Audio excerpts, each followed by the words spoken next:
Hello everybody, and welcome to this video, I guess. I've never really done anything like this before, and honestly I'm a bit nervous about recording this and posting it later. But today we're doing a fanfic reading. This is something I've been wanting to do for a while, and while I was scrolling through Tumblr earlier, as one does, I found some really nice fics, and I decided I wanted to try doing a reading for one of them. The one we're doing today is Behind Closed Doors, Quiet Tears Fall. And it is a Sandersides fanfiction. For those of you who didn't know, I have recently become absolutely obsessed with Sandersides. This fandom is slowly, taking over my life, but that's okay. That there are worse things that could happen. And but anyways, the fanfic is by Iron Woman 359, aka Taylor. I sent some anonymous messages to one of her other AU blog things. So I guess I just kind of exposed myself as that anonymous asker. So Taylor, if you see this, hi. I hope you enjoy this reading of your fic. And I hope everyone else enjoys it too. But without further ado, let's go ahead and get into this. So the summary for this fic is the sides get into an argument and each goes off into their own room to try and deal with the fallout.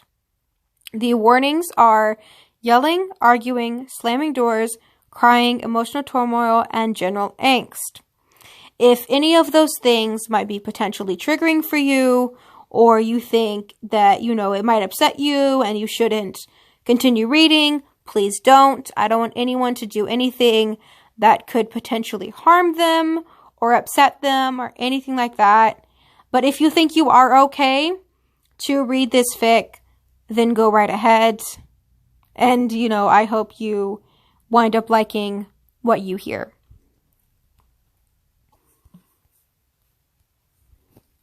I can't take this anymore. You act like everything is going to turn out perfect when it's not. You don't know that. We might actually have a chance for things to be good if you let us take risks once in a while. But no, you're just too... I'm too what? Go ahead, say it. Would you two stop this senseless bickering? Objectively, it is getting us nowhere. We should be... Oh, yes, it's all about objectivity with you, isn't it? Always so detached. Has it ever occurred to you that it isn't so easy for the rest of us to be cold and calculating? Excuse me? I'm detached. At least I have a grasp of reality. Guys, please just stop. We're all tired. Let's just take a break. We can watch some movies or... Oh yes, because that is an adequate solution. A cutesy, cuddly movie night that will certainly solve all our problems. Leave him alone. He's only trying to help. Since when do you care about anything remotely helpful? I always care. Stop it. Just stop it. It's no use. This conversation is too emotional to be of any... What do you know about emotions? Guys! Thomas's voice cut through the air as he rose up into the mindscape, staring at his sides in disbelief. Virgil's hood was pulled up over his eyes, his hands stuffed into his pockets to stop him from shaking. Logan and Roman were glaring daggers at each other, Logan's nostrils flaring as he breathed heavily through his nose. Roman's face was beet red, and he looked as though he was trying to decide whether to attack Virgil or Logan first, while Patton stood frozen in his spot, eyes wide, and breath coming in short gasps. Maybe you should all just take some time and calm down? Thomas suggested, his eyes traveling from side to side. Whatever this is about, it can wait until later. He added as Roman opened his mouth to speak. Take a break, all of you. We will come back to this once you've all cooled off. I think that's a good idea, kiddo, Patton said, his voice even and measured. He looked at the other three, and after shooting each other a few more glares, they sunk out one by one. Sorry about that, Patton began, turning back to Thomas, but the host shook his head. It's fine, he said, not looking at his moral side as he reached up a hand and rubbed his temples. Take a break, Patton. So Patton did, sinking out of the mindscape and popping up in his room. He lasted about 5 seconds there before the quiet tears began to fall. Virgil appeared in his room, and a moment later he jumped at a loud bang from down the hall. Roman must have appeared outside his door so he could have the satisfaction of slamming it shut. Virgil's frown deepened at the thought of the prince's dramatics. It was his fault they were in this mess, really. Virgil knew that it was a bad idea to audition with a traveling theater troupe. The rehearsal and performance schedule would make it even harder for Thomas to release regular videos. And so many people counted on him for that. He couldn't let them down. Not to mention the constant traveling would strain his relationships with his close friends. So many changes had been happening recently, and Virgil couldn't take that too. He couldn't. He needed constancy. Thomas needed constancy. But tell that to Roman. Virgil balled his fists inside his hoodie pockets and bit his lip. The fanciful side was just so fanciful sometimes.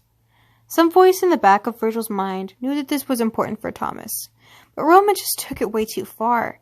No regard for Thomas's actual well-being. It was all about the ideals for the great Prince Roman. And Roman had the gall to say it was his fault? To say he didn't care? Virgil bit his lip harder. At least he still cared about Patton. God. Logan was supposed to be Virgil's friend. He was supposed to understand his side, just like he understood reality. So why couldn't he see what Virgil saw in Patton's attempts to de-escalate the situation? It was certainly more than what the logical side himself had tried. Virgil bit down on his lip so hard that he tasted blood. And that's what managed to break the dam. He leaned up against his closed door, letting himself slide to the ground. He drew his knees up to his chest and buried his head in his arms. He wanted to bawl, to wail at his frustrations and his worries and his pain. But he couldn't let the others hear. He was supposed to be tough, the edgy one of the group. He had a reputation to uphold. So instead of bawling, he simply let quiet tears fall.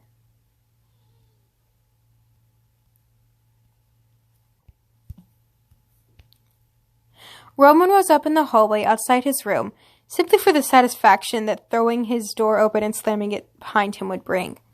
The bang echoed around the hallway, and he knew the others had all heard it. Fine. He kicked out a stack of papers he had left by the door, breathing heavily as he watched them flutter around his room like snowflakes. Let them know how angry he was at them, because he was angry at them. Wasn't he? At Virgil for trying to hold Thomas back from his dreams again. At Logan for remaining infuriatingly clothed throughout their shouting match. At Virgil for being willing to side with Patton, but not with him.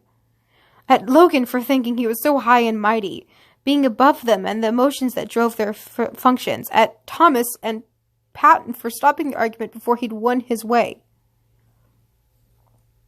Roman grit his teeth and ran his hand through his hair.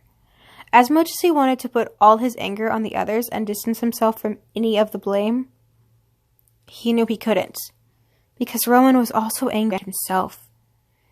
His ideas were less than perfect, his dreams less than ideal.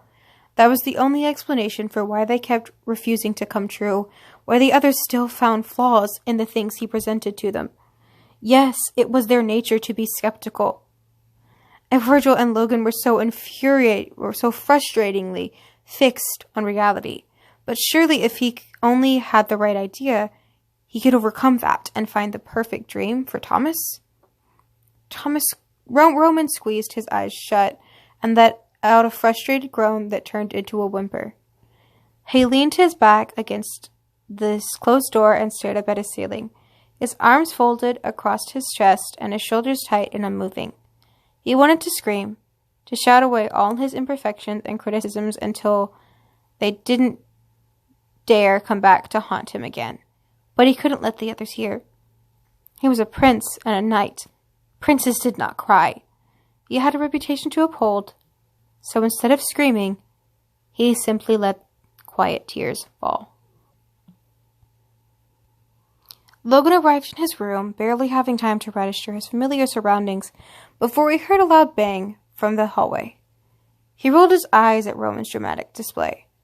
Honestly, Princey could be overly dramatic at even the most inappropriate times.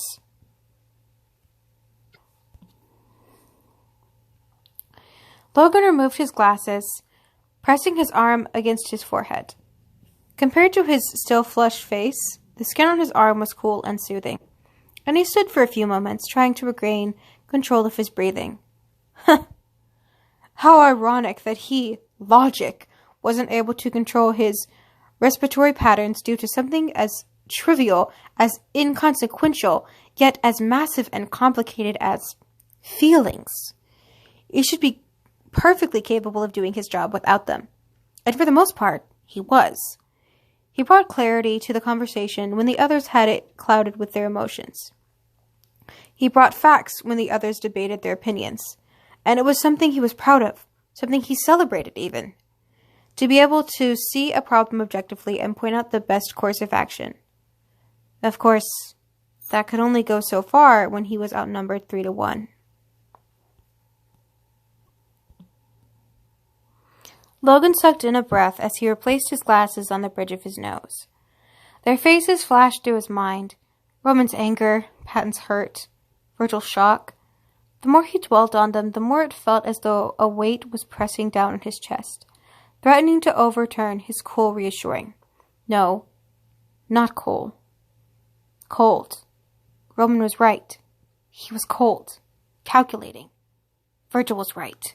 Patton had only been trying to help. He hadn't been thinking when he snapped at the moral side. He had reacted emotionally. Despite his role entailing presenting information without an emotional influence, he still had feelings, and here he was, allowing his mind to be controlled by them.